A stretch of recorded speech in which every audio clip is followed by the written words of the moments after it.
Hola, buenas tardes chicos, ¿cómo andan todos?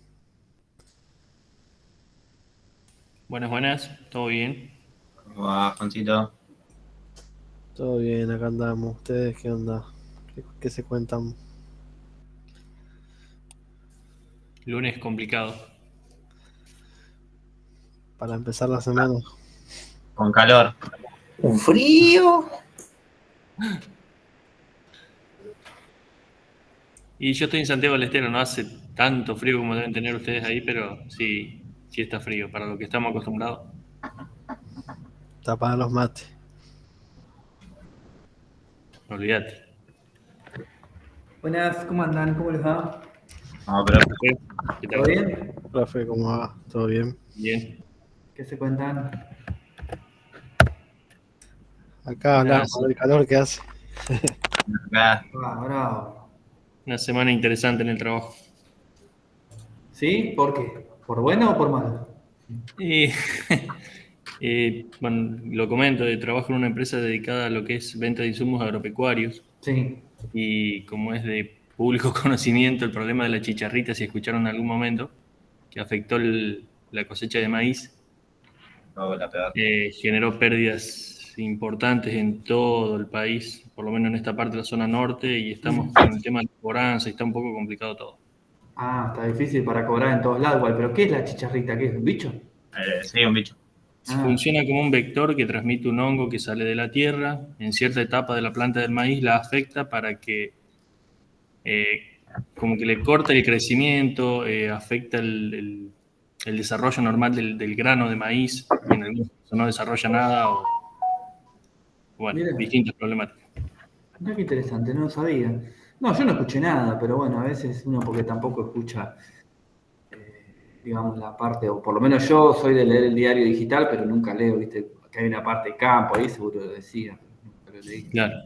La Sí, sí, naturaleza. por eso yo lo noto como algo más común porque estoy en esto, pero entiendo que el que no esté en esto no.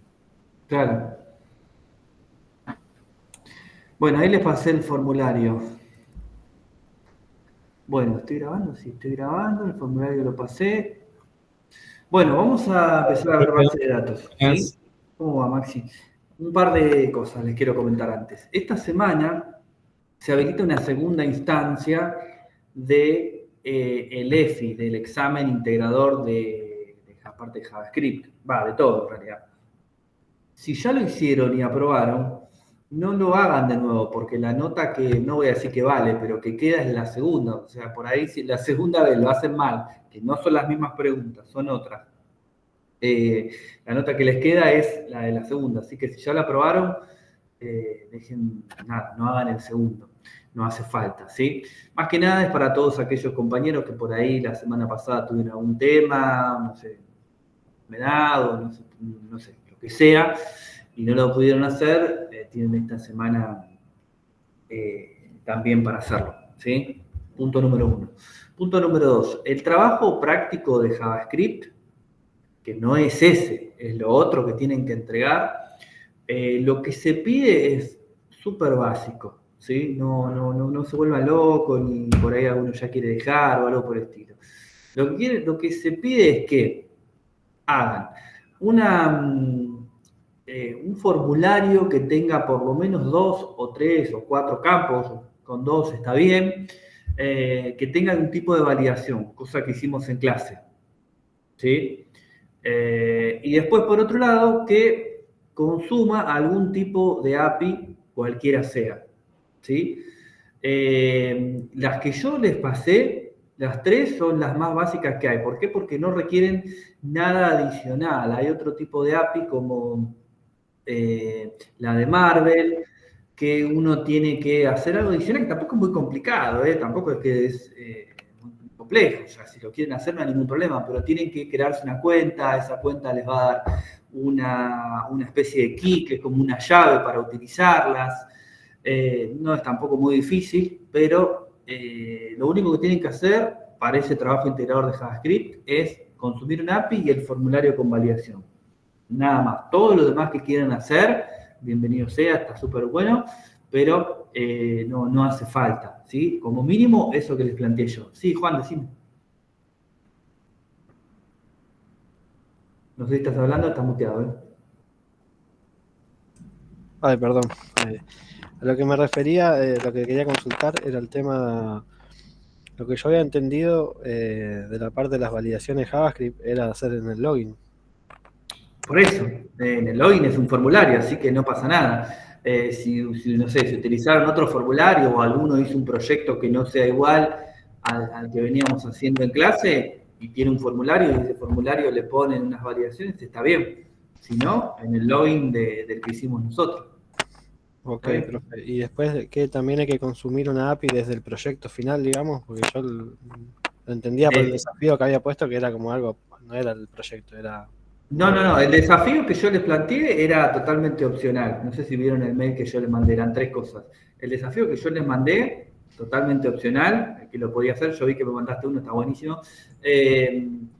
Como es, si no lo pueden hacer, no pasa nada. Ahí voy con eso. Pero el proyecto integrador de JavaScript tiene que consumir una API cualquiera sea, ¿sí? Igualmente la clase que viene o la siguiente, porque yo quiero terminar esta semana con base de datos, vamos a hacer entre todos la parte de JavaScript del trabajo de la parte, de la segunda parte del front, ¿sí? Como para que lo tengan terminado, por lo menos el que hice yo. Pero, como les digo, si consumen cualquier API, la que sea, está bien, ¿sí? Ok, Bueno, Gus, te cuento, sí, hay un montón de compañeros que entraron para la parte de backend, ¿sí? ¿Cuál es esa modalidad? También de paso sirve para los compañeros que están desde el inicio. El cuatrimestre que viene, aquellos compañeros que por ahí no quedaron con vacantes ningún curso, o por ahí ni siquiera se anotaron, les mandan un mail masivo indicándoles en tal fecha, obviamente siempre empezado el cuatrimestre, en donde se les va a plantear, bueno, el año pasado, así, ¿no? El año pasado cursaste Java. Si te interesa, podés arrancar en la parte de backend de PHP como para tener un segundo lenguaje. ¿Por qué? Porque la parte del frontend ya la viste, es la misma de todos los años. Así que los que entraron ahora en backend o entraron ahora a mediados de mayo es justamente para que ustedes puedan ver la parte de backend de Java, porque el frontend ya lo vieron, ¿sí? Es todo lo mismo que vieron cuando hicieron el curso anterior. Por eso es que los habilitaron ahora. Y backend empieza con base de datos. Así que vamos a ver esta semana a 2 clases base de datos y la idea es que la semana que viene arranquemos con el lenguaje puntual, que en nuestro caso es Java, ¿sí? No me queda claro si hay feriado o no hay feriado la semana que viene. ¿Cómo es la cosa? Porque el 25 es sábado. Un grupo de profesores estaban diciendo del feriado, pero no entiendo. ¿Hay feriado o no? Si el 25 es sábado... Yo entiendo que para una persona que cursa el sábado es feriado, pero Por eso. el que no trabaja o no cursa, No, claro, el 25 es feriado, eso seguro, pero digo que se traslada algo, se pasa el puente, no hay nada. no, que yo sepa, no se traslada Bueno, nada. entonces, listo, entonces a nosotros no nos afecta para nada. Ok. Pero no hay cursos el sábado, no hay ningún curso que se curse, no hay un horario de sábado. No, en Coca-Cola no hay los sábados. Ah, no, pensé yo que por ahí había, como lo estabas diciendo que algunos profes, dije, por ahí hay alguno que No, es que mencionaron tiene ese algo del horario. feriado, pero por eso me llamó la atención. Digo, no sé por qué, no lo leí muy bien, ¿no? Pero digo, no sé por qué mencionan el feriado si es algo que no afecta para nada. Pero bueno, no sé, después lo leeré con tiempo. Ok. Bueno, vayan siempre, porfa, replicando el formulario de asistencia, porque recuerden que los que entran un poquito más tarde no ven el chat, ¿sí? Bueno, entonces, vamos a ver base de datos, esta y la próxima clase. Base de datos, como yo empecé a hablar la semana pasada, es un montón, ¿sí? Es una materia de un cuatrimestre en cualquier universidad, en cualquier terciario. Lo que vamos a ver nosotros es lo mínimo indispensable. Yo voy a tratar de hacer todos ejemplos prácticos, pero bueno, algunas cuestiones las tengo que explicar, porque si no, no se entiende mucho. Ayer trabajé en... el examen de front, Cristian, esta semana se habilita una segunda instancia. Esta semana se habilita una segunda instancia para hacerlo, así que zafaste. Lo que sí te aviso, por las dudas, no sé si vos entraste en back o en front, que yo no tengo ningún tipo de injerencia sobre el aula. Si un examen se cierra, ni siquiera tengo acceso a un backend o algo de la página como para cambiarlo, ¿sí? Así que no, en ese caso no te voy a poder ayudar. Mauro, decime. Ya recién entré, no sé si habló del examen final, que había que hacer algo con el login, pero Sí, no sí. sé bien qué hay que hacer. El práctico hay que hacer, por un lado, el EFI, que es el examen integrador, que son las preguntas, tienen una instancia más esta semana, y por otro lado tienen que hacer el integrador de JavaScript, que es un práctico. El login con alguna validación o formularios con validación y consumir una API cualquiera. Esas dos cosas tienen que tener como mínimo. ¿Sí? Ah, bien, y la validación no basta en una base de datos, sino un dato hardcodeado. Sí, porque no vimos ningún lenguaje de programación como para comunicarnos con una base de datos aún, así que tiene que ser un dato hardcodeado, ¿sí? Ah, perfecto, gracias. ¿Ya? Bueno, voy a presentar mi pantalla y vamos a empezar, así no nos atrasamos tanto. Sí, igual me preguntan, pero bueno, yo me voy acomodando así no nos atrasamos tanto. ¿Sí? Sí, yo le pregunto, profe, ya que está, mientras va mostrando. Por correo le había enviado una API de Pokémon que elegí aleatoriamente con un botón. Sí. Con eso ya cumpliríamos una parte que lo trabajamos justo ahí, vi que preguntó Mauro, y faltaría la parte del login, ¿verdad? Sí, pero eso lo tenés que llevar al trabajo final. Ah, bien. Bien. Pero sí, está bien lo que vos hiciste. Sí, me acuerdo, el botón estaba buenísimo. Te contesté igual, ¿no? Sí. Ah, Sí. ok, no, porque por ahí a veces me pasa un otro mail, por eso. Yo ahí tengo uno que me mandó un compañero recién, pero bueno, lo vi hace un rato, todavía no pude contestar, pero vi que estaba bueno. Me gustaban los chistes. Gracias, profe. De nada. Bueno, acá nos quedamos, la clase pasada. Nosotros vamos a practicar con una base de datos relacional. De los dos tipos de base de datos que yo mencioné en la clase pasada, que son las relacionales y las no relacionales, las relacionales son las que más existen en el mercado, existen desde los años 70. A mi criterio, para poder almacenar inmensas cantidades de información, siempre, por lo menos yo, voy a tratar de ir por una base de datos relacional. Los motores de base de datos, los motores de bases de datos más potentes del mercado, Oracle, SQL Server, MySQL y en menor medida, bueno, no sé si en menor medida, a mí no me gustan tanto, PostgreSQL, y alguna otra más que anda por ahí dando vuelta, son todos modelos o motores de bases de datos relacionales, ¿sí? Esos motores de base de datos relacionales están basados en un lenguaje de programación que se llama SQL, ¿sí? Structured Query Language. Es un lenguaje de programación orientado a bases de datos, ¿sí? Tiene una serie de instrucciones, una serie de funciones que van a estar orientadas a bases de datos. Van a estar divididas en distintos módulos, porque la base de datos tiene como dos partes bien definidas. Ahora vamos a ir a charlar un poquito de eso, ¿sí? Pero es un lenguaje de programación. Yo puedo hacer todo lo que hago con un lenguaje de programación común, como ustedes conocen, o la mayoría conocerá, con SQL, ¿sí? Las siglas para cuando ustedes hablan de base de datos es DDBB, ¿sí? Por las dudas, ¿sí? BBDD, al revés.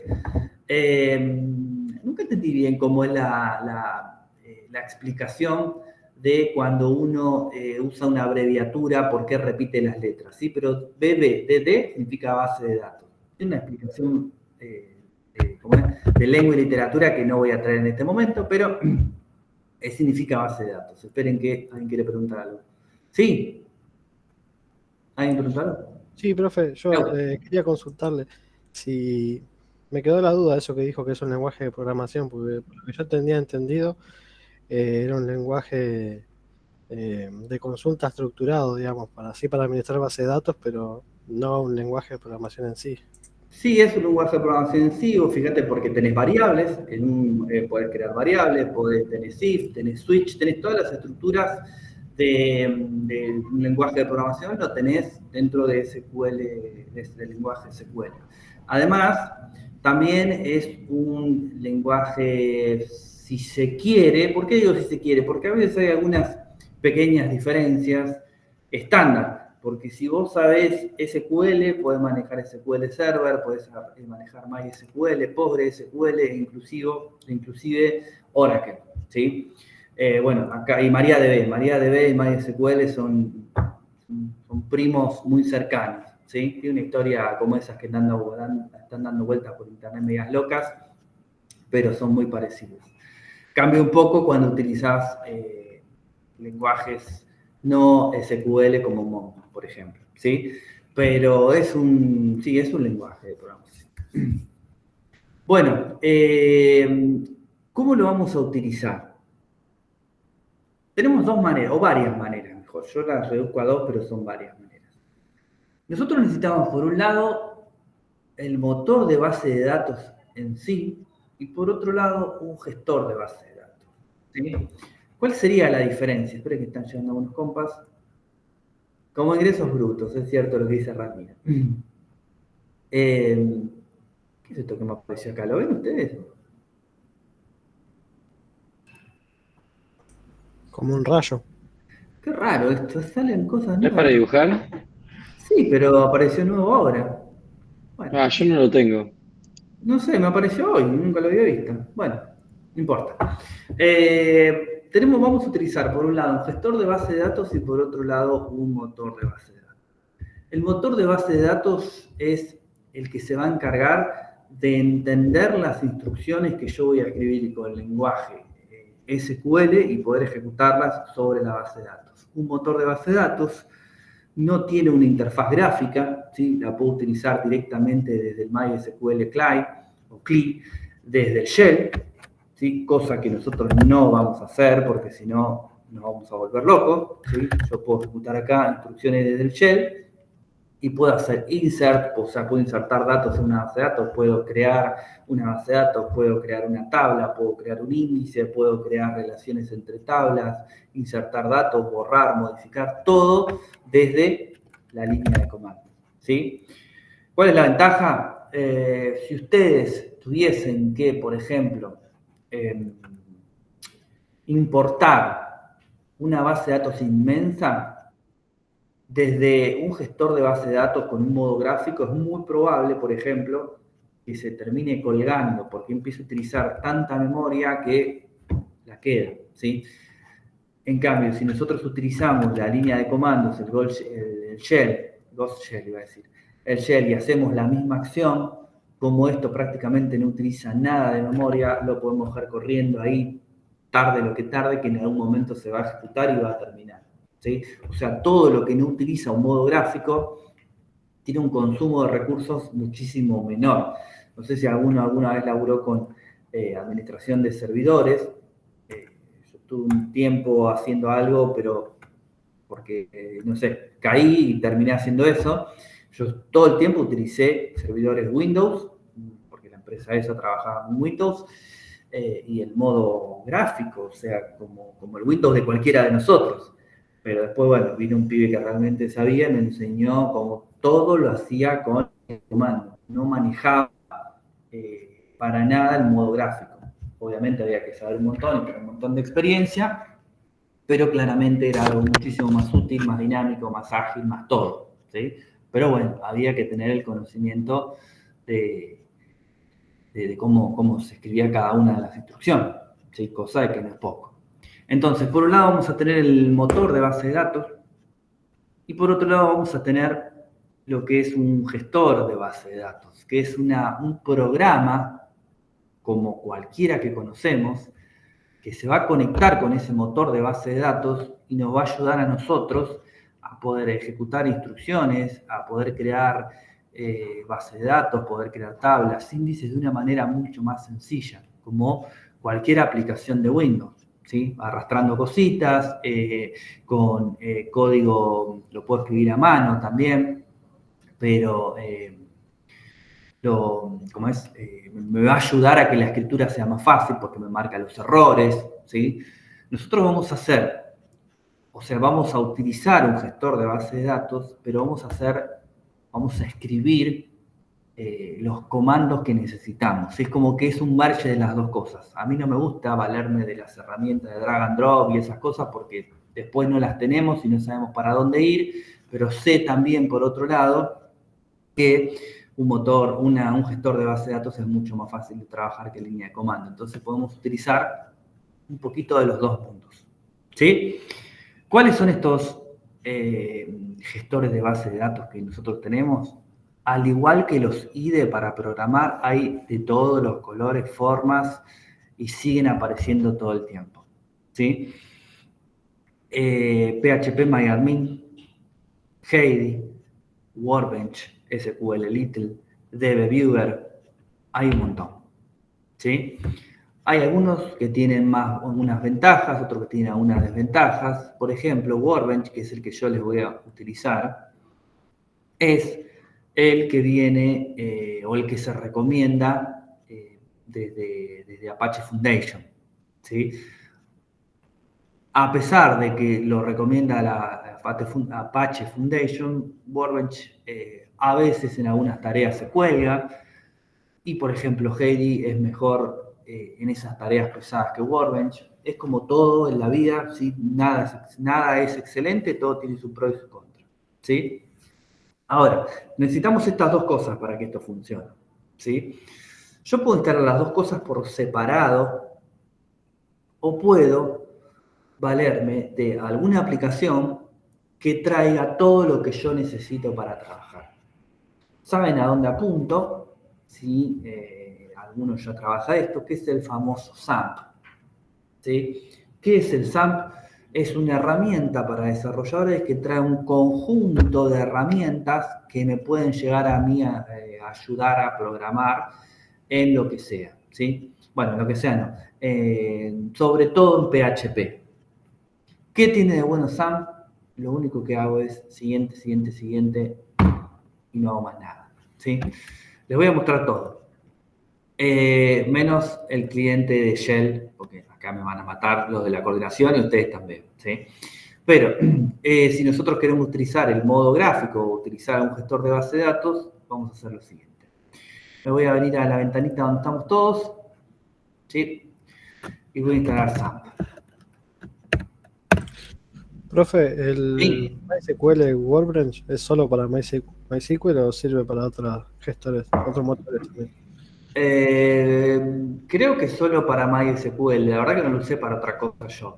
No, pues yo he probado para Pero sí. PGAdmin, creo que es, si no me equivoco. Sí. Que también es solo para Postgre, digamos.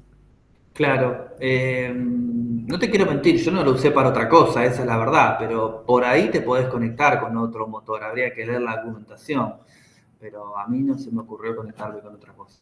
Es más, todos los proyectos que tuve, gracias a Dios, fueron con distintos gestores de base de datos, pero no se me mezclan, o sea, terminé con uno, me fui a otro, pero nunca tuve mezclado, eso es lo bueno, por lo menos.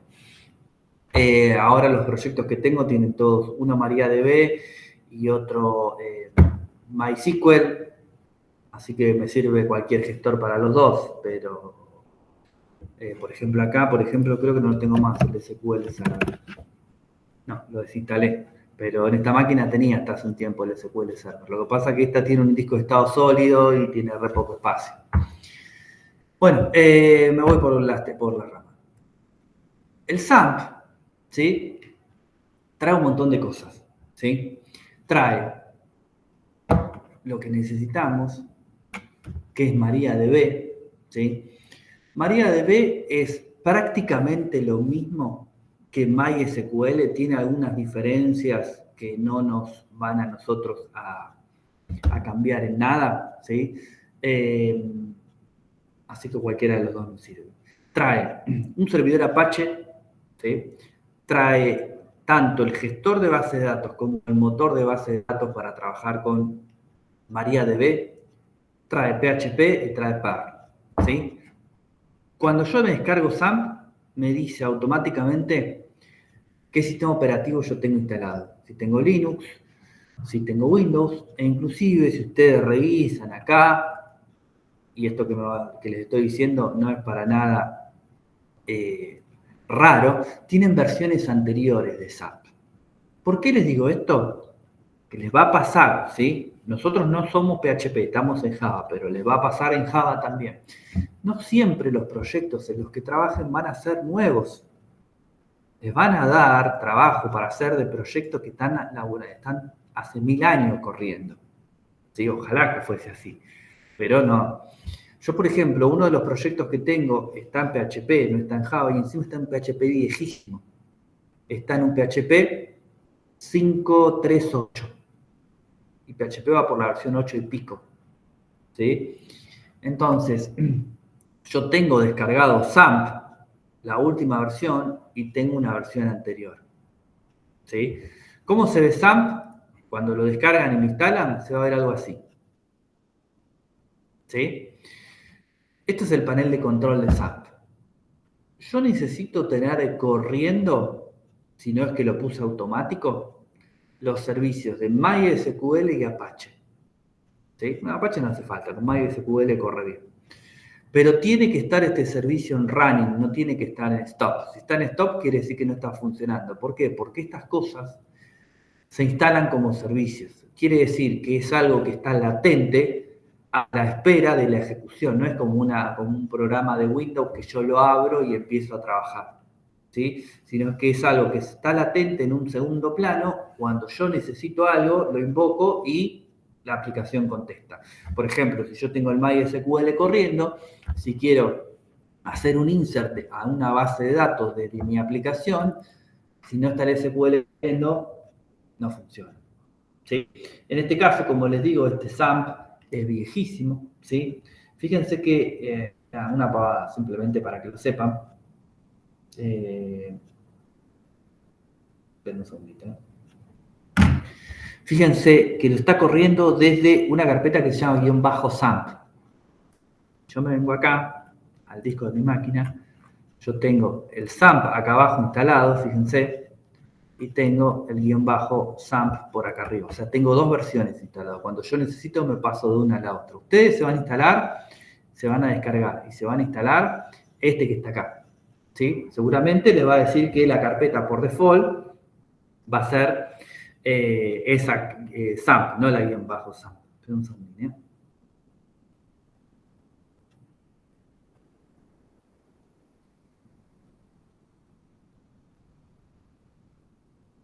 Perdón, Bueno, se descargan la aplicación. SAMP lo que tiene de bueno, glorioso y fantástico es que siguiente, no hay que hacer nada. ¿Sí? No hay que hacer nada. Todo estándar. ¿Sí? Ahora bien, una vez que ustedes se lo instalaron, ¿sí? Recién ahí van a poder correr estas dos aplicaciones. ¿Sí? Tiki tiki, le dan y empieza a correr. Si empieza a correr, estamos perfectos, no hay ningún drama. ¿Sí? SAMP me instaló el motor de base de datos, ¿sí? Y me instaló también un gestor de base de datos. ¿Cuál me va a instalar? El PHPMyAdmin. Así como ustedes tienen corriendo esto, fíjense que acá van a tener un botón Stop, que si le doy aparece el Start, porque cambia Start o Stop. Pero acá al lado tengo el Admin. Si yo hago clic en Admin, en la fila que pertenece a MySQL, tarda un toque y me abre PHPMyAdmin. ¿Sí? ¿Qué es esto que estamos viendo acá? Es un gestor de base de datos. O sea, mi motor está corriendo y yo con esta aplicación puedo crear una base de datos fácil, puedo crear una tabla, puedo crear relaciones entre tablas y puedo hacer todo lo que tenga que ver con información. Puedo guardar información en mis tablas, puedo eliminar información de mis tablas, puedo modificar información de mis tablas. ¿Sí? Este es uno de los programas que nosotros podemos utilizar. ¿Sí? El motor ya lo tengo instalado y tengo PHPMyAdmin. ¿Sí? Si quiero utilizar instalar otro programa que no sea PHP-MyAdmin. A mí, por ejemplo, no me gusta PHP-MyAdmin. Pero es un tema de gusto, no tiene nada de malo, ni tiene una ventaja superior o una desventaja superior al que yo voy a mostrarles ahora. ¿Sí? Simplemente es una cuestión de gusto. Ahora bien, vamos a suponer que nos olvidamos de todo esto. Yo tengo SAMP, lo instalo y me instala las dos cosas juntas. ¿Qué pasa si yo quiero instalar las dos cosas por separado? Quiero instalar mi motor de base de datos por un lado y quiero instalar cualquier otra aplicación que a mí no me guste, que a mí me guste por otro lado. ¿Sí? Porque no me gusta SAMP, porque no lo quiero instalar, porque lo que sea. ¿Sí? Entonces, me voy a venir a la página oficial de MySQL, que es esta que está acá. ¿Sí? Esta es la página oficial de MySQL. ¿Sí?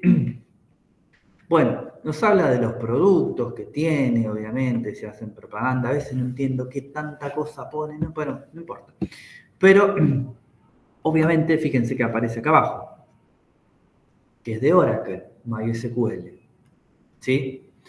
Entonces, lo que le quería decir al compañero es que yo nunca utilicé MySQL para conectarme con Oracle, pero no estoy seguro si no funcionaría. No sé, habría que probarlo, ¿sí? Podría ser. ¿Ok? Bueno, pero ¿qué necesito de acá? Yo voy a ir a Downloads. Me voy a ir a Downloads y me voy a ir a la parte esta que está acá. MySQL Community GPL Downloads. ¿Sí? Y acá me trae todas las descargas que yo necesito o que yo puedo llegar a necesitar. ¿Sí? Fíjense lo siguiente. Tengo en estas descargas que están acá, tengo para elegir todo lo que quiera. Tengo MySQL Workbench. ¿Sí? Workbench es un gestor, no es un motor de base de datos, es un gestor, o sea, es la aplicación que a mí me va a ayudar a crear bases de datos, que es la que a mí me gusta, que es la que uso yo. ¿Sí? Cuando yo me descargue Workbench, va a instalar Workbench, pero cuando la abra me va a decir, pero no tengo motor. Tengo motor de base de datos, ¿a dónde querés que me conecte? Si soy de una aplicación nada más que te voy a ayudar. ¿Con qué te voy a ayudar si no está el motor instalado? Entonces yo necesito instalar el Community Server. Primero, ¿sí? El Community Server es el motor de base de datos de licencia abierta, o sea, gratuito, que no tengo que pagar nada. Lo instalo, no tiene ningún tipo de límite, no me genera ningún tope de uso, es completamente ilimitado y puedo guardar la información que yo quiera. ¿Sí? Entonces, si yo lo quiero instalar por separado, primero voy a instalar el Community Server y después voy a utilizar, si quiero, Workbench. ¿Sí? Si no quiero Workbench, una vez que ya tengo instalado el Community Server, no sé, DBViewer es lo mismo que el Workbench, ¿sí? Pero de otra marca, de otra empresa. ¿Sí? No quieren Workbench, no quieren DBViewer, SQL. Este es. ¿Sí? Hace lo mismo que Workbench, hace lo mismo que el DBViewer, hace lo mismo que el PHP-MyAdmin. ¿Sí? Van gustos. Ahora, como nosotros más o menos tenemos, porque hacen lo mismo, pero no quiere decir que estén todas las cosas en el mismo lugar. Con lo cual, va a ser muy difícil si ustedes me preguntan. Entonces, lo ideal sería que todos tengamos lo mismo. Yo les recomendaría que o se instalen el Community Server y después el Workbench, o se instalan el SAMP y después el Workbench. Cualquiera de las dos cosas podrían hacer, para que tengamos todos el Workbench. ¿Sí? Si quieren saber, tenemos acá, por ejemplo, conectores que yo necesito para poder conectarme desde mi aplicación a la base de datos. Tengo C++, tengo J, .NET, Node.js, Python. ¿Sí? Sí, Juan. Disculpe, profe. ¿Sabe si hay alguna manera de recuperar la contraseña? Pues yo lo tenía instalado en MySQL Workbench, pero como hace mucho que no lo uso, me olvidé la contraseña para iniciar el... ¿Tenés que editar el admin? ¿No tenés que editar? Si entras con si entras con el PHP. Ah, pero vos lo tenés, el PHP MyAdmin lo tenés. No, tengo o sea, había instalado el MySQL, el servidor y el Workbench. Entonces cuando quiero conectarme te pide la contraseña que usaste cuando te instalaste, digamos, cuando le instalaste la contraseña que te pidió. O sea, que generaste. Tiene que haber alguna manera, no me la acuerdo. No tendría que visitarlo y Sí, volver a instalar, pero bueno. yo en Linux te dejaba recuperarla desde la consola. Así que Claro, calculo desde que, la consola no se te la deja recuperar, podés poner una nueva. claro, como que, o sea, no la recuperás, sino como que la sobreescribís. Claro, por eso, pero es desde la consola. Fíjate, buscalo en ChatGPT o algo, puede ser una instrucción que ahora no me la acuerdo cómo es, pero Ok, buenísimo. la sobreescribí, sí. Dale, profe, Pero después. desde la consola, no lo puedes hacer de la aplicación, claro. Buenísimo, dale, me fijo. Bueno, entonces, nada, acá hay otras cosas que les podrían llegar a servir, ¿sí? Ahora bien, si yo tengo corriendo mi servicio MySQL, ¿sí? Mi servicio está corriendo en un servidor local, o sea, está corriendo dentro de mi máquina, obviamente, ¿sí? Entonces, por suerte, no tiene mucha vuelta. Yo lo que necesito conectarme es a ese servidor local, ¿sí? Voy a abrir mi Workbench, es como el pescado ese que está saltando, ¿sí? Todas estas conexiones que tengo acá son conexiones a base de datos remotas, ¿sí? No estoy mostrando la contraseña, así que no se preocupen, y la mayoría necesitan VPN, una conexión entre dos puntos que no sea a través de una aplicación, siempre va a requerir una VPN, lo digo porque hace muchos años me contrataron una empresa para ver si podía ayudarlos con unos servidores que estaban llenos de WannaCry.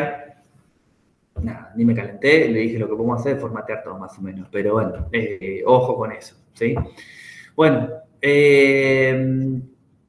localhost, ¿sí? Esto es lo que ustedes van a necesitar para conectarse con el servidor local, ¿sí? Si no, directamente el phpMyAdmin, apretan el botón y ya está todo listo, ¿sí? El hostname de un servidor local es 127.0.0.1, ¿sí? Si no le ponen usuario y contraseña, solamente tienen que definir el usuario que es root, ¿sí? Si le pusieron una contraseña donde dice storing value, tienen que poner la contraseña la contraseña que ustedes definieron. Y el puerto es el 3306. Yo les recomiendo, sobre todo a los compañeros que empezaron hace poco, que no están todavía muy metidos en el mundo de la programación, traten de no cambiar estas cosas estándar, ¿sí? Cuando ustedes están súper cancheros, o sea que la tienen re clara, ahí jueguen con lo que quieran. Pero el tema de los puertos, si no están muy cancheros, se les va a complicar la vida, ¿sí? Porque es una cadena de errores. O sea, yo, por ejemplo, a mí se le digo, en lugar de usar el puerto 3306, usá el 3389, por ahí me afecta otra cosa. 3389 es el del escritorio remoto de Windows. O por ahí le digo, no sé, otro que se me ocurre, y por ahí ese es el servicio de, qué sé yo, de Skype, no sé, y después no me funciona Skype porque está el puerto ocupado. Entonces, todo estándar hasta tanto estén cancheros, después hagan lo que tengan ganas, ¿sí? Pero una vez que tienen esta configuración hecha, fíjense que lo demás no se toca nada, es todo tal cual. Lo único que tienen que hacer es pararse ahí, tic, le da, no le embola ese mensajito de ahí, y ya estamos conectados y estamos en condiciones de poder trabajar con una base de datos, ¿sí? Hasta acá. Vamos a ver ahora cómo trabajamos. Yo ya estoy en condiciones, pero no sé cómo, ¿ok? Voy a venir acá un toque de nuevo, ¿sí? Vamos a ver algunos conceptos básicos para poder armar algo, ¿sí? Lo primero que tenemos que determinar cuando nosotros queremos armar una base de datos es las entidades. Recuerdan que yo les dije que una base de datos es un montón de información que va a estar contextualizada. ¿Sí? ¿Qué quiere decir? Que toda esa información que va a estar guardada en la base de datos es referida a. ¿Sí? Si voy a tener una base de datos de una escuela, voy a tener toda la información referida a la escuela. Si voy a tener una base de datos relacionada a una concesionaria, toda la información referida a la concesionaria, de un gimnasio a un gimnasio. ¿Sí? No debería en una misma base de datos mezclar cosas que no tengan nada que ver. ¿Sí? A pesar de que no debería tener ningún problema. ¿Por qué? Porque yo en la misma base de datos puedo poner información de dos aplicaciones diferentes, una de un gimnasio y una de la escuela. Nadie se va a enterar, pero no debería.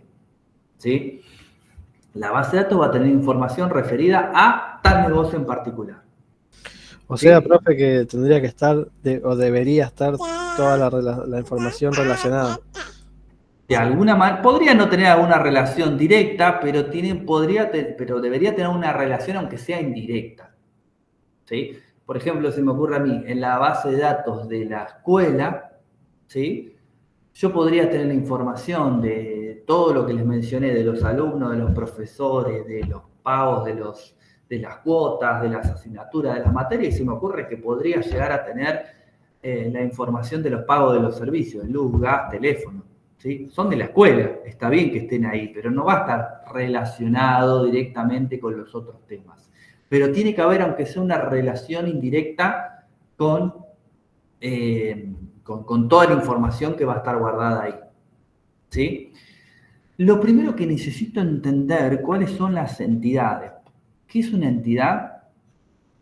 Es el conjunto de información menor que voy a empezar a dividir adentro de una base de datos. ¿Sí? Vamos a pensar en la escuela. Y vamos a pensar que la escuela es una cajonera. ¿Sí? Entonces, en una cajonera, en cada cajón, yo voy a guardar información de un determinado tema. En el primero, información de los alumnos. En el segundo, información de los profesores. En el tercero, información de los pagos. En el cuarto, información de los pagos de sueldo de los profesores. Y así cada cajón va a tener siempre información de la escuela, pero voy a tener divisiones de qué es lo que va a guardar cada uno. ¿Sí? Eso es una entidad. Antes de empezar a construir una base de datos, una de las cosas que yo les mencioné la semana pasada es que voy a necesitar una serie de soporte de documentación que me van a ayudar a que disminuya los errores. Un plano. ¿Sí? Si construyo una casa sin plano y así como venga, probablemente me equivoque y después tenga que romper media casa para arreglarlo. Un plano, lo pienso primero, lo construyo después. Acá es lo mismo. Aparece el primero de los diagramas, que es el diagrama de entidad-relación. Defino cuáles son mis entidades, cuáles son cada una de esas porciones menores de mi base de datos, y después empiezo a ver cómo se relacionan esas entidades entre sí. Y acá aparece la palabra relación. La palabra relación, es el corazón de la base de datos relacional. ¿Sí? Entonces, una entidad es un conjunto de información que puede ser real o abstracto. ¿Por qué real o abstracto? Qué raro eso. Si yo pienso en la escuela, la entidad que tenga información de los profesores, por ejemplo, son datos reales. ¿Sí? Existe Nicolás Fernández, existe Julieta Rey, existe, no sé, Camila Ceballos. ¿Sí? Pero también tengo información de los puestos. ¿Sí? El puesto de, qué sé yo, de directora, ¿sí? Es algo abstracto porque no existe físicamente. ¿A dónde voy que existe el puesto de directora? No, es algo abstracto, pero no deja de ser una entidad, porque yo voy a tener seguramente una entidad que hable de los puestos. ¿Sí? Un docente va a ir en un puesto, pero no es una relación de 1 a 1. Eso después lo vemos, porque yo puedo tener 20 docentes y todos, perdón, 20 personas y todos son docentes. Puedo tener una persona, un director, una persona, un vicedirector, pero eso viene para después, ¿sí? Lo primero que tenemos que entender entonces es qué es una entidad y cómo lo voy a pensar, cómo lo voy a definir cuando lo quiera hacer. Por otro lado tenemos los atributos, ¿sí? Una vez que yo tengo definido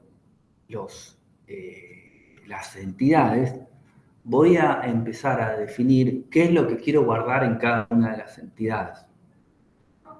Dentro de la entidad docentes, o vamos a ponerle empleados, ¿sí? En definitiva son empleados. No quiero utilizar la palabra docente porque ahí voy a guardar todo, no solo el plantel docente, sino los directivos, el personal administrativo, el personal de maestranza. Entonces voy a pensar en algo superador, en algo global.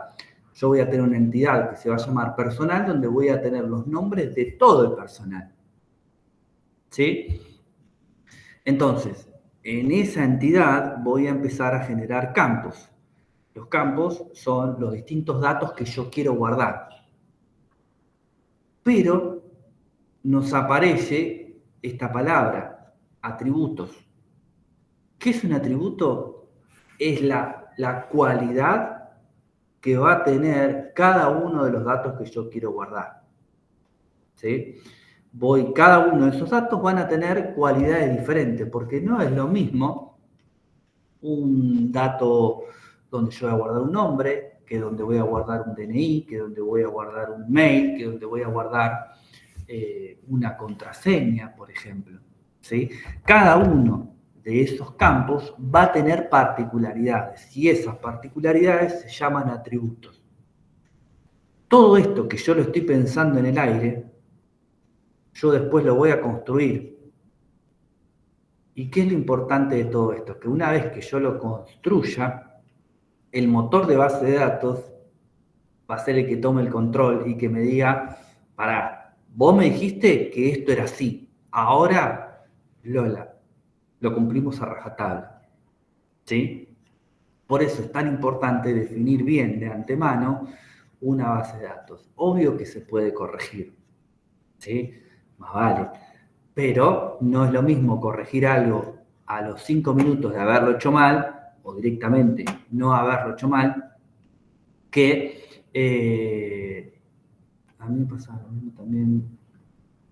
Perdón, no es lo mismo corregir algo a los 5 minutos de haberlo hecho mal, o no haberlo hecho mal, que a los 6 meses cuando la información ya está recargada, ¿sí? Entonces, como todo en la vida, pero en base de datos se da mucho más, porque cuando las aplicaciones son productivas y la información ya está cargada, hay que cuidar los datos como oro, porque la pérdida de información es motivo hasta de despido, así que siempre hay que tomárselo muy en serio. Bueno, ahora vamos a hacer ejemplos, no se preocupen. Lo primero que tenemos que ver son los tipos de datos, ¿sí? Algo que nosotros en JavaScript nos pasaba de costado, no le damos ni bola. Pero acá, Java también va a pasar lo mismo, no es así, funciona diferente. Yo le voy a cada uno de los campos que voy a crear, uno de los atributos que yo le voy a tener que setear es el tipo de dato, ¿sí? ¿Qué es el tipo de dato? Es qué es lo que puedo guardar ahí y el tamaño de lo que puedo guardar ahí. ¿Por qué? Porque yo le puedo decir que voy a guardar un número, pero además le tengo que decir voy a guardar números entre tal y tal valor. ¿Cuál es la idea de esto? Que la base de datos, en este caso la tabla, sea lo más eficiente posible, ¿sí?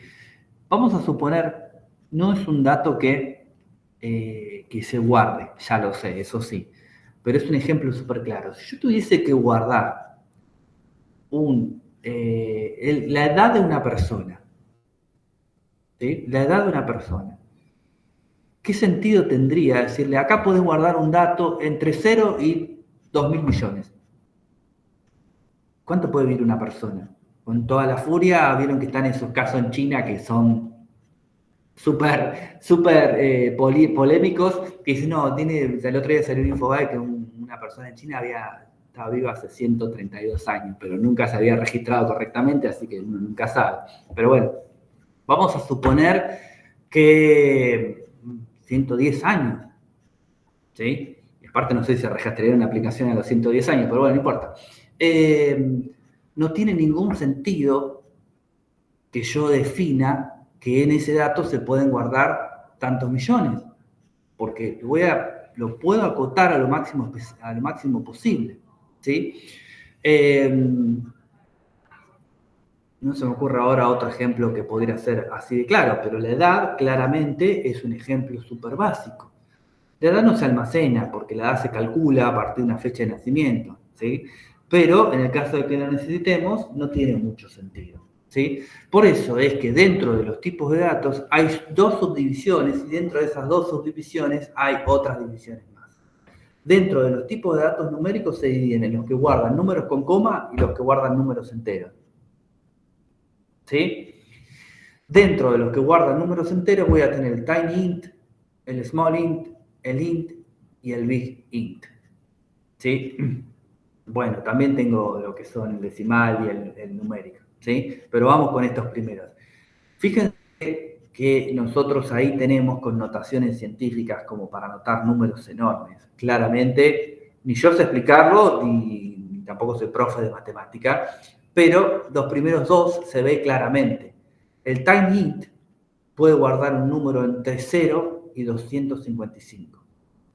Si yo quiero guardar un 259, me va a tirar un error, ¿sí? O me lo va a truncar a 255, depende del motor de base de datos. Acá me tira un error, ¿sí? El small int, fíjense, porque estoy hablando de números enteros, no hablo de números negativos ni positivos. Esto no hay problema.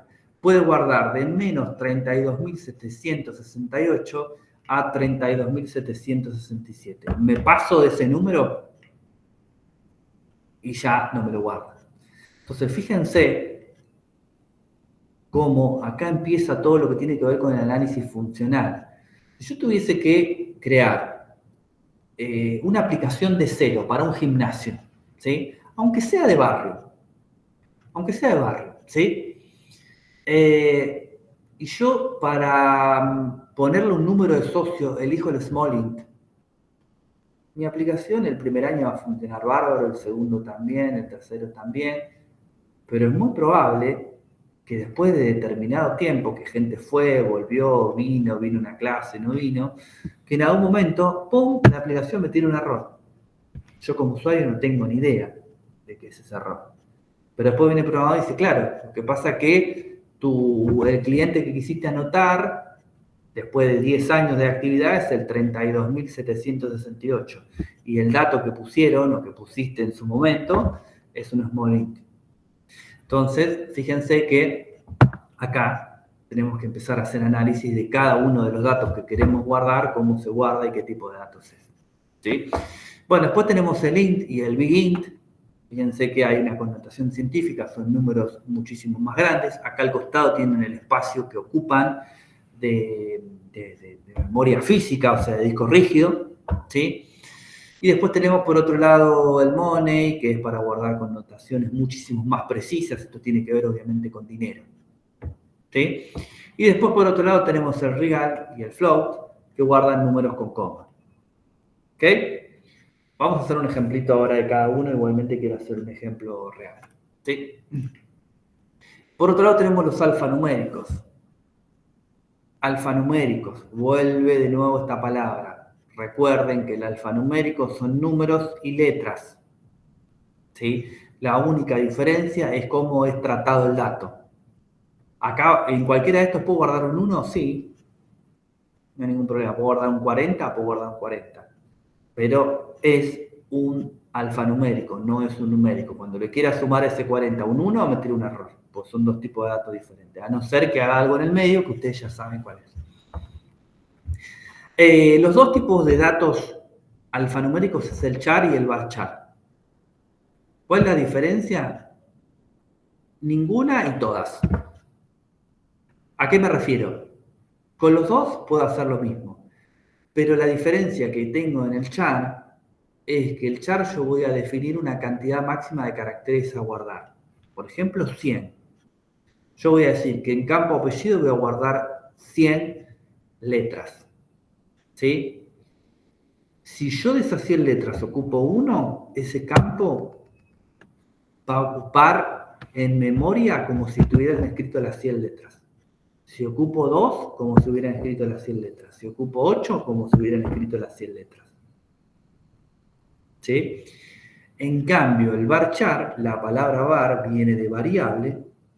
Entonces, si yo defino un campo que le voy a decir, este campo va a guardar 100 letras como máximo y uso 8, guarda 8. Si uso 14, guarda 14. Si uso 22, usa 22. ¿Sí? El varchar, obviamente, es el que nosotros vamos a utilizar para la mayoría de los ejemplos o la mayoría de lo que ustedes hagan en cualquier desarrollo.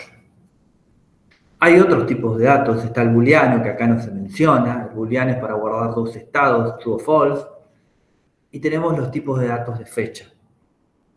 ¿Sí? Tipo de datos de fecha, hay varios, cada uno tiene su pro y su contra, ¿sí? Acá no está el timestamp, pero no importa. Vamos a ver si hacemos algún ejercicio también. ¿Ok? Entonces, estos son los primeros atributos que yo tengo que definir a cada campo. ¿Son los únicos? No. Ahí viene la cosa, ¿sí? Lo primero que tengo que definirle es ese campo, cuál va a ser su tipo de dato. El primer atributo que le voy a decir. El segundo, ¿sí? Son las constraints o restricciones. Not null, unique, default, primary key, foreign key. Cuando yo defino que un campo es not null, a ese campo le tengo que poner un valor. No puede estar nulo, no puede estar vacío. ¿Sí? Pero no porque lo diga yo. Una vez que yo lo define y lo construya, el motor de base de datos va a ser el que se va a encargar, va a gestionar. Que si yo quiero meter un dato ahí, no puede estar vacío. Es más, no solo si yo lo quiero hacer directamente por base de datos.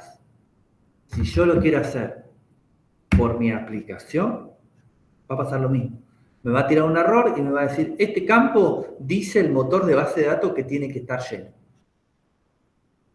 ¿Sí? Fíjense cómo se separan las responsabilidades. Mi aplicación, por más que la hagan en Java, la hagan en PHP, la hagan lo que se les ocurra, su límite llega a mandarle la información al motor de base de datos. El motor de base de datos va a decir, esto sí, esto no. ¿Sí?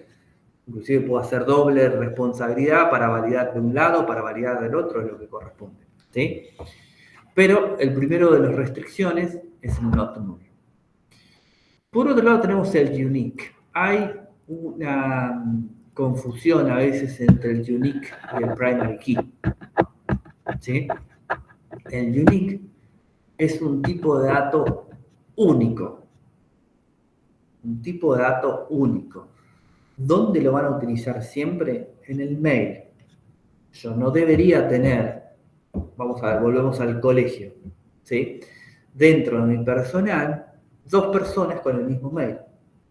Porque no existe. O el DNI, por ejemplo. El DNI también. Pero hay un tema. Vivimos en Argentina, ¿sí? Y hay DNI repetidos. Hay DNI repetidos. Por eso se inventó en su momento el quill, ¿sí? Obviamente que depende de la aplicación en la que ustedes estén construyendo. Un gimnasio, si tenemos un DNI repetido en un rango de un gimnasio, sería una recoincidencia. Pero si hace una aplicación muy grande, trabaja en una aplicación muy grande, el DNI sepan que está repetido. ¿Sí? Imagínense esto, ¿no? En serio les digo. ¿Cómo harían hace, no sé, los años 80 para organizarse bien el registro civil de, no no sé, Santiago del Estero con el de Tierra del Fuego. ¿Cómo se organizaban para no ponerle el mismo DNI a 2 personas? No sé cómo lo harían, ¿no? Pero bueno, si alguno sabe, podría comentar. Pero O pueden llegar a ser como en autos, o sea, uno manda a pedir primero las patentes y se las mandan a los registros, como les reservan 10 cantidades de patentes para puede ese ser, registro. puede Entonces, ser, como pero me una casa imagino, centralizada se encarga. claro, pero digo, me imagino que en ese trajín del ir y volver, ¿sabes la cantidad de cosas que pueden haber pasado? No sé, estoy tirando Tengo fruta, pero sé. entendido que te dan, como que hacen una repartida por provincias y dan un rango para cada provincia.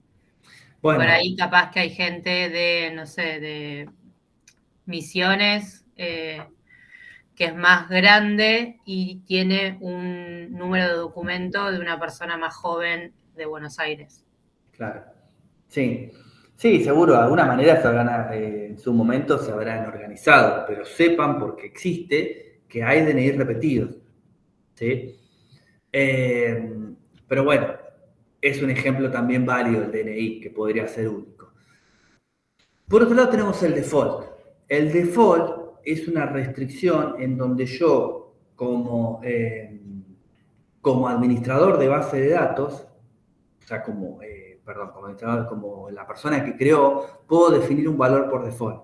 ¿Sí? Por ejemplo, no sé, qué sé yo, la persona que se registró no quiso poner su sexo, ni masculino ni femenino, entonces se puede poner, qué sé yo, un campo que uno puede tomar en un formulario como para decir, no sé, no desea registrarlo, por ejemplo, ¿sí?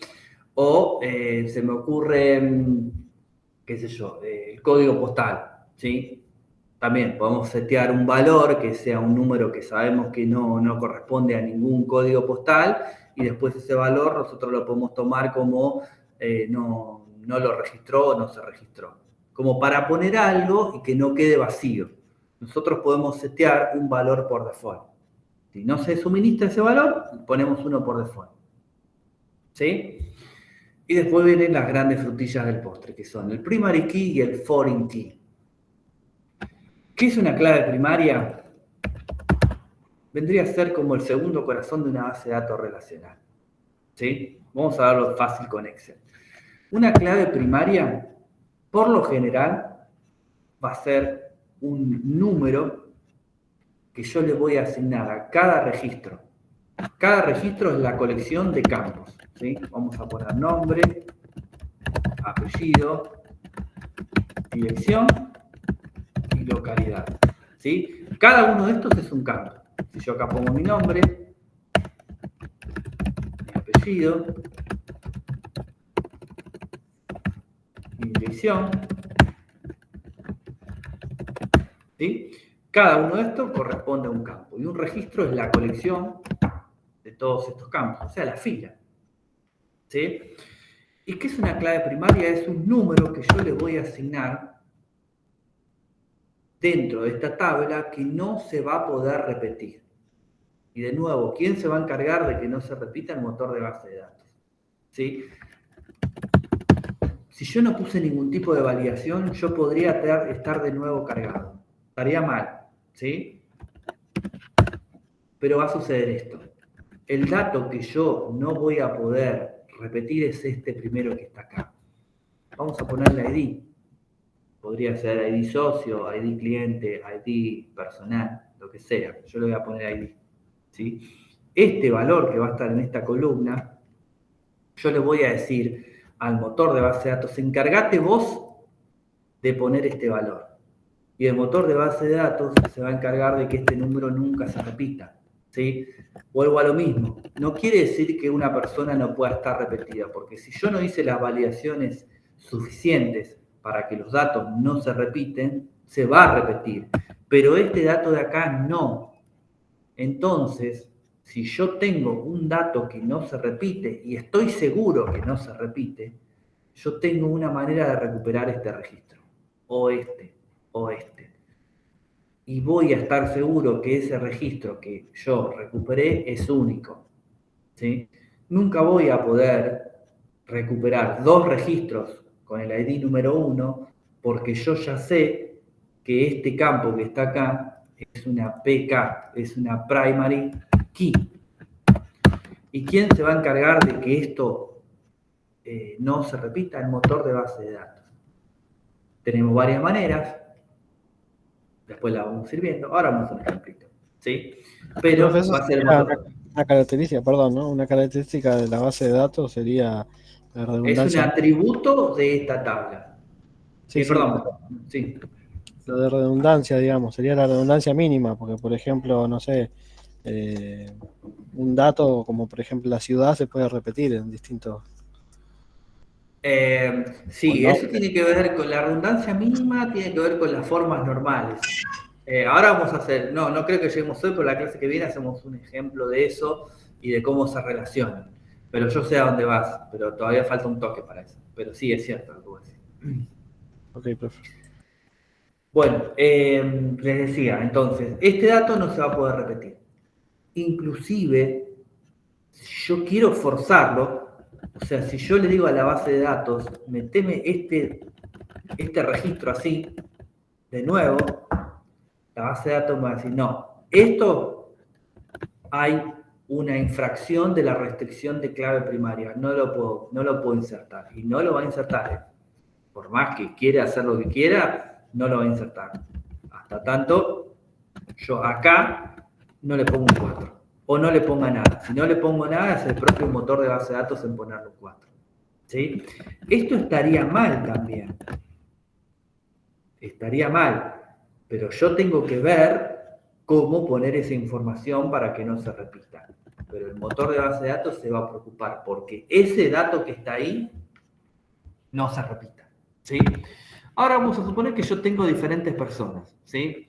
Este va a ser Julieta, este va a ser Carlos y este va a ser Luz. Claro, si yo pongo que el ID sea autoincrementar, nunca vas a poder poner los mismos valores, ¿no?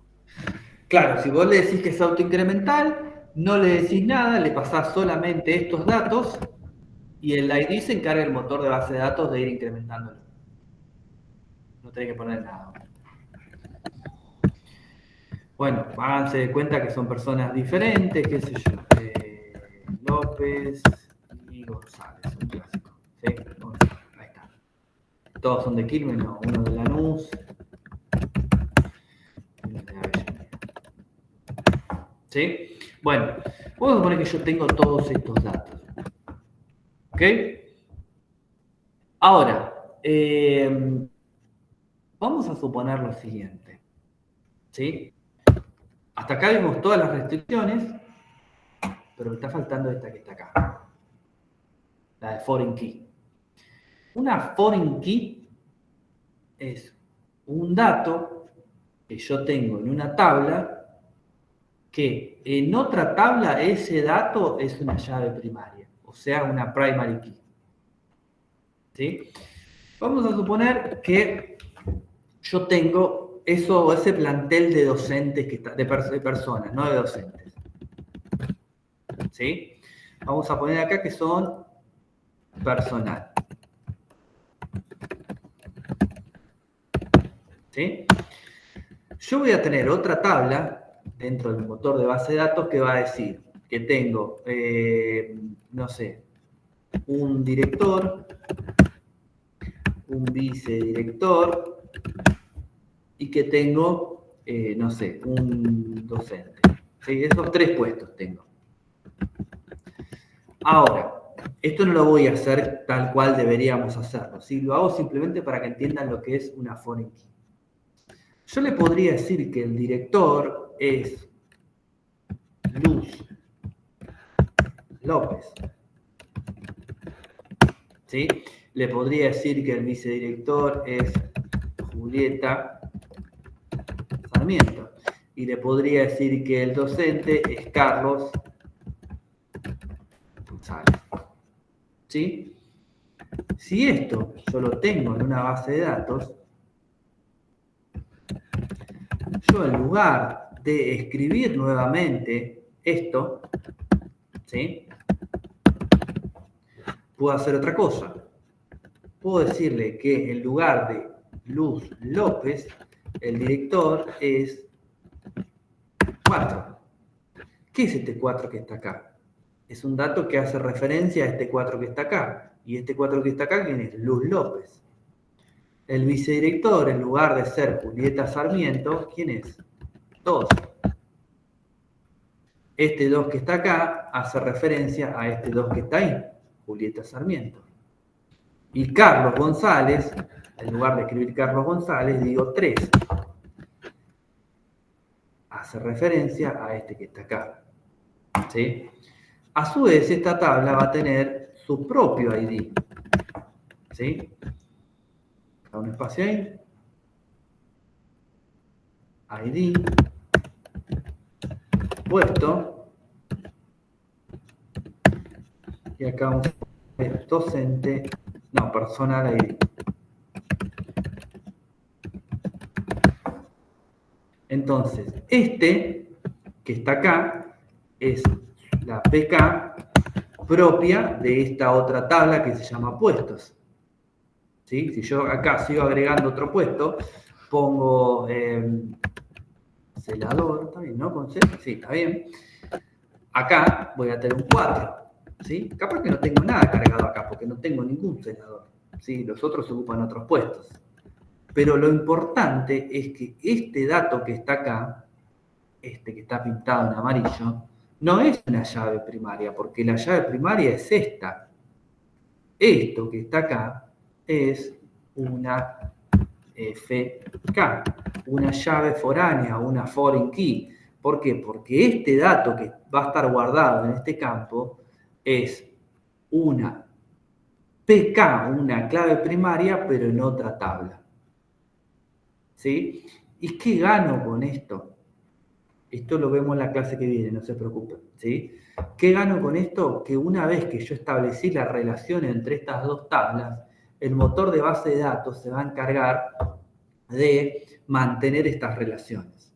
Si yo vengo a la tabla de personal y digo, quiero borrar el 2, y lo quiero borrar, me va a decir, pará, no podés borrar a Julieta Sarmiento, porque hay una tabla que se llama puestos en donde está referenciando a Julieta Sarmiento.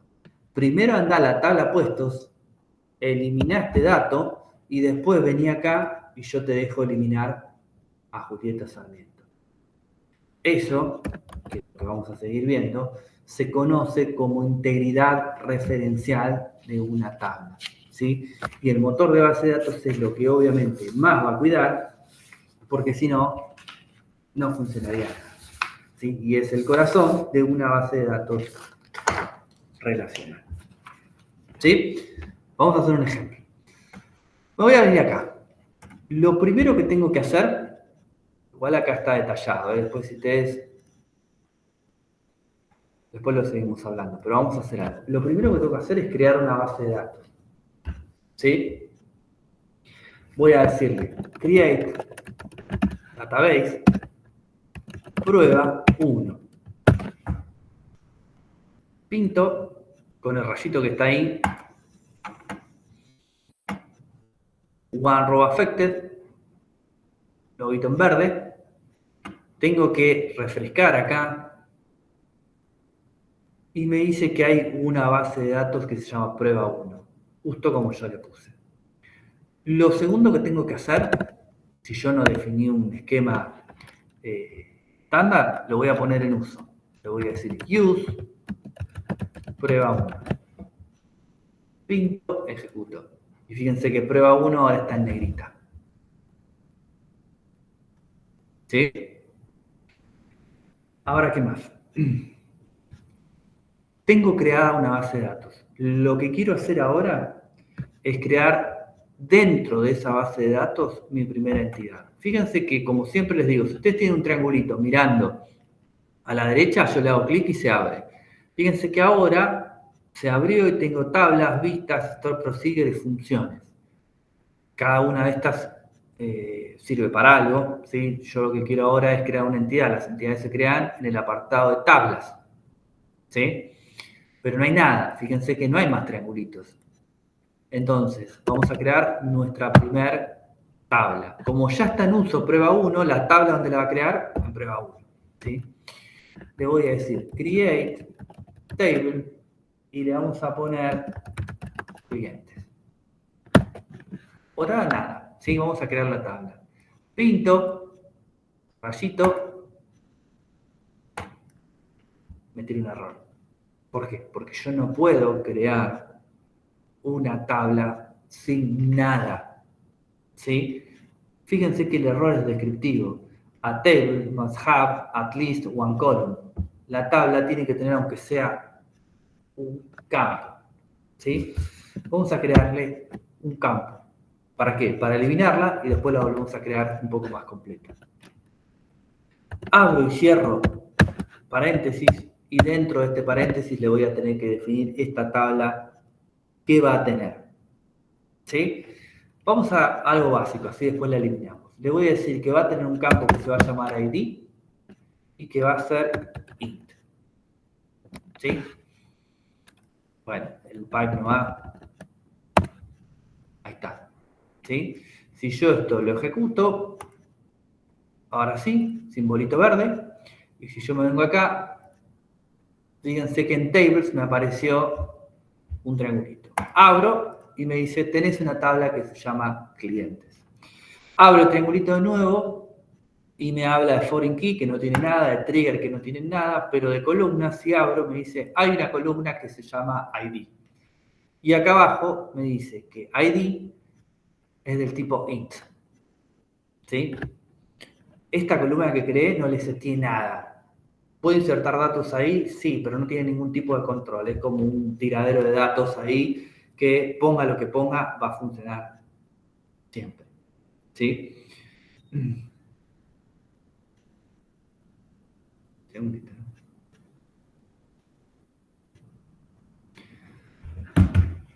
Bueno, entonces, este comando createTable es un comando de lo que es DDL. El lenguaje SQL Server tiene dos grandes bloques de instrucciones. Un bloque que es, o que tiene que ver con la estructura de mi base de datos, y por otro lado, lo que es la información que va a contener esa base de datos. Son dos cosas diferentes. ¿Sí? Todo lo que tiene que ver con de definición, sí, con DDL, lenguaje de definición de datos, son los que van a modificar la estructura de mi base de datos. El create es un comando que modifica la estructura. Y el otro, o uno de los otros, es el drop. Drop clientes, perdón, drop database, drop table, perdón, va a eliminar la tabla clientes. Ejecuto y la tabla clientes no existe más. Importante que tengan en cuenta. Estamos trabajando en la última línea de defensa. ¿Qué quiere decir esto? Elimino una tabla, no hay un undo, no hay un rollback. Hay un rollback, pero no lo hicimos, no podemos ir para atrás. ¿Sí? Cuando trabajan con base de datos, que trabajan en su momento, extremen las precauciones o estén muy conscientes de lo que tienen que hacer, porque en la mayoría de las operaciones no hay vuelta atrás. Truncate a una base de datos, a una tabla, chau, la eliminaron. Si no tiene una copia de seguridad guardada, empiecen a buscar otro trabajo. ¿Sí? Entonces, sobre todo en producción. Entonces, mucho cuidado con las bases de datos y los que hacen. ¿Sí? Profe, Sí. son sentencias transaccionales, ¿no? O sea, si se tienen que ejecutar satisfactoriamente todas, o si no, se vuelve hacia atrás, ¿verdad? En este caso, vos fijate que no tenemos ningún registro, o sea... Ahí no, porque no tenés ninguna rotación, nada. Exactamente, pero sí, en caso de que yo tenga registros, se tienen que ejecutar todos, depende de cómo lo escribas. Si vos haces todos insert por separado, va a entrar todos los datos. Ahora, si existe un insert masivo con un montón de cosas donde hay un error, en algún momento los demás no se ejecutaron. De igual manera, vos tenés una forma de decirle que vas a ejecutar una transacción grande, entonces le podés decir,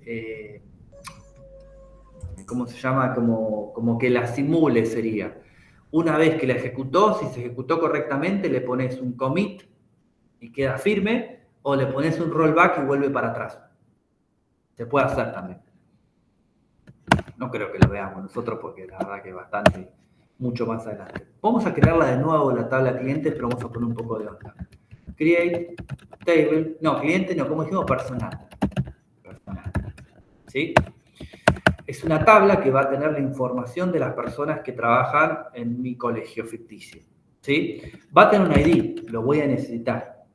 Pero yo este ID quiero que sea autoincremental. Le voy a decir entero, porque voy a guardar un número ahí. Le voy a decir not null, que no hace falta poner not null, pero a mí yo prefiero que sobre y no que falte. ¿Sí? Le voy a decir que va a ser autoincrement. No le voy a pasar ni siquiera el dato, se va a encargar el motor de base de datos de cada vez que yo inserte un dato, meter uno nuevo. Y le voy a decir primary key. Fíjense, ¿por qué les digo que no hace falta el not null? Porque si yo le estoy diciendo un campo que va a ser primary key, el not null no hace falta, porque es obligatorio que sea null si yo le digo que es primary key. Entonces, si no lo pongo, es lo mismo, ¿sí? Pero le di 3 atributos acá, que sea entero, que sea autoincremental, que se va a convertir en clave primaria. Coma. Nombre. Le voy a decir que va a ser un varchar. No sé cuántos datos ponerle nunca nombre, así que le ponemos 35. O sea, tengo 35 espacios para escribir nombres. Por nombres compuestos, lo que sea. ¿Sí? No me interesa ponerle ningún tipo de atributo. Si no querés poner el nombre, no lo pongas. No pasa nada. ¿Sí? Le vamos a poner un apellido. Varchar también de 35, por si es doble. Vamos a poner el DNI, como dijo el compañero. Vamos a decir que va a ser entero. Y le vamos a poner unique. No puedo poner otro DNI igual. Vamos a poner el mail. Vamos a decir que es varchar de nuevo. No sé, de 40 lugares para escribir. Y le voy a decir que va a ser unique. Vamos a poner uno más, que ya estamos con la hora. Vamos a poner un campo habilitado. Y le vamos a decir que va a ser boolean. ¿Sí? Este campo habilitado booleano le voy a decir que va a tener un default true. ¿Qué quiere decir? Que cuando yo cargo una persona nueva, si no le pongo que va a estar habilitado, por default se va a poner habilitado. ¿Sí? Con excepción de foreign key, los otros ya los tenemos ingresados. Más, vamos a ponerle, para que quede claro acá, el apellido, vamos a ponerle not. Ahí tenemos todas las restricciones metidas en una sola tabla. ¿Sí? Si yo esto lo pinto, ejecuto. ¿Por qué lo pinto? Porque tengo un montón de cosas en este. Si ejecuto todo, me va a hacer todo. Me dice que no hay ningún problema. Se creó. Recargo. Y tengo mi tabla personas creado con todas esas columnas que están ahí. Fíjense que si yo me paro sobre persona, me dice los campos que tienen inclusive algún tipo de restricción. En este caso, ID, DNI, email. ¿Sí? Bueno, la clase que viene vamos a volver a eliminar personal, ¿sí? Y le vamos a agregar más cosas. Y vamos a crear una tabla y se la vamos a relacionar. Y una vez que la relacionemos, ¿qué vamos a hacer? Vamos a empezar a meterle datos. ¿Sí? Y no, Juan, que vayamos a ver eso. No es imposible. Bueno, chicos, nos vemos en la clase que viene. ¿Sí? Traten de no faltar. Y bueno, cualquier cosa me van avisando. Buenísimo, profe. Gracias. Al jueves. Al jueves. Saludos. Chau, chau. Gracias, profe.